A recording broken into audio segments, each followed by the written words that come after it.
दोस्तों, पेश है महात्मा गांधी की आत्मकथा सत्य के प्रयोग का 15वां भाग, मेरी पसंद। डॉक्टर मेहता सोमवार को मुझसे मिलने विक्टोरिया होटल पहुंचे। वहां उन्हें हमारा नया पता मिला।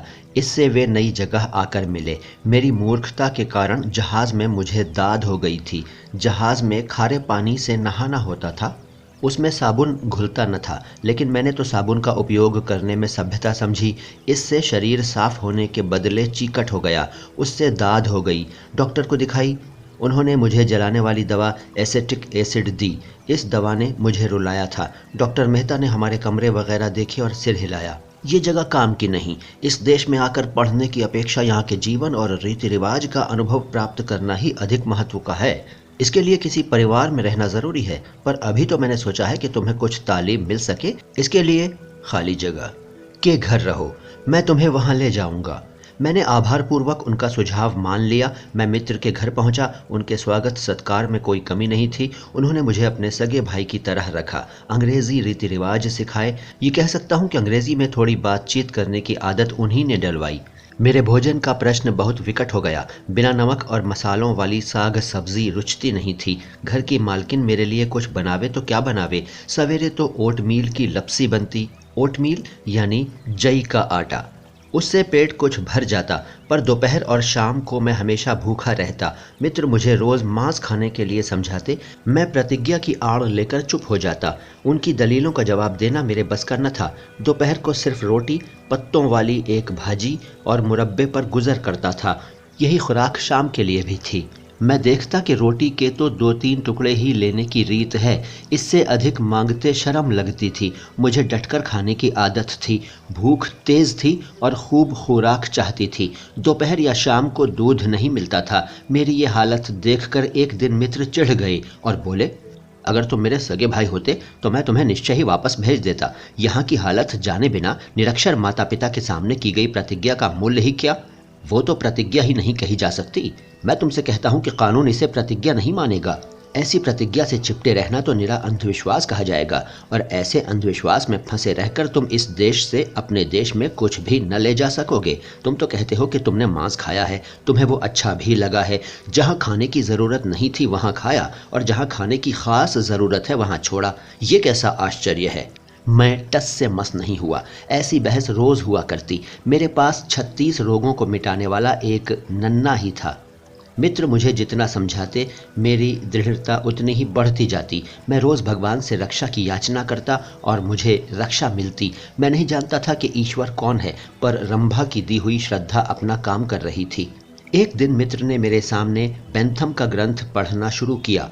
उपयोगितावाद वाला अध्याय पढ़ा। मैं घबराया। भाषा ऊंची थी, मैं मुश्किल से समझ पाता। उन्होंने उसका विवेचन किया। मैंने उत्तर दिया, मैं आपसे माफ़ी चाहता हूँ, मैं ऐसी सूक्ष्म बातें समझ नहीं पाता।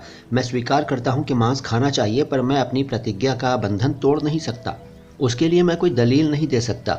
मुझे विश्वास है कि दलील में मैं आपको कभी जीत नहीं सकता, पर मूर्ख समझकर अथवा हठी समझकर इस मामले में मुझे छोड़ दीजिए। मैं आपके प्रेम को समझता हूँ, आपका आशय समझता हूँ, आपको मैं अपना परम हितैषी मानता हूँ। मैं ये भी देख रहा हूँ कि आपको दुख होता है, इसी से आप इतना आग्रह करते हैं, पर मैं लाचार हूँ। मेरी प्रतिज्ञा नहीं टूट सकती।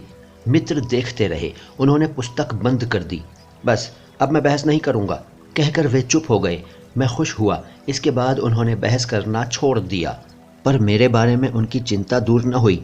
वे बीड़ी पीते थे, शराब पीते थे, लेकिन मुझसे कभी नहीं कहा कि इनमें से एक का भी मैं सेवन करूं। उल्टे वे मना ही करते रहे। उन्हें चिंता ये थी कि मांसाहार के अभाव में मैं कमज़ोर हो जाऊंगा और इंग्लैंड में निश्चिंतता पूर्वक रह न सकूंगा। इस तरह 1 महीने तक मैंने नौसिखुए के रूप में उम्मीदवारी की। मित्र का घर रिचमंड में था, इसलिए मैं हफ्ते में 1 या 2 बार ही लंदन जा पाता था। डॉक्टर मेहता और भाई दलपतराम शुक्ल ने सोचा कि अब मुझे किसी कुटुंब में रहना चाहिए। भाई शुक्ल ने वेस्ट केंसिंगटन में एक एंग्लो इंडियन का घर खोज निकाला और मुझे वहां रखा। घर की मालकिन एक विधवा थी।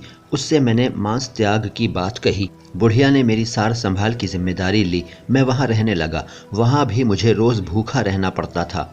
मैंने घर से मिठाई वगैरह खाने की चीज़ें मंगाई थीं, पर वे अभी आई नहीं थीं। सब कुछ फीका लगता था। बुढ़िया हमेशा पूछती, पर वो करे क्या? जिस पर मैं अभी तक शर्माता था। बुढ़िया के 2 लड़कियां थीं, वे आग्रह करके थोड़ी अधिक रोटी देतीं, पर वे बेचारी क्या जाने कि उनकी समूची रोटी खाने पर ही मेरा पेट भर सकता था।